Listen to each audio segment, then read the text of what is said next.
مومنو، تمہیں کیا ہوا ہے کہ جب تم سے کہا جاتا ہے کہ خدا کی راہ میں جہاد کے لیے نکلو تو تم کاہلی کے سبب سے زمین پر گرے جاتے ہو، یعنی گھروں سے نکلنا نہیں چاہتے؟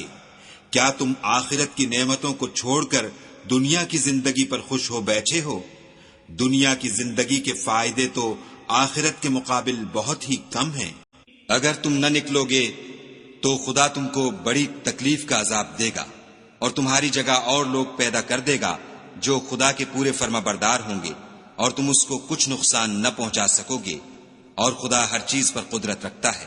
اگر تم پیغمبر کی مدد نہ کرو گے تو خدا ان کا مددگار ہے۔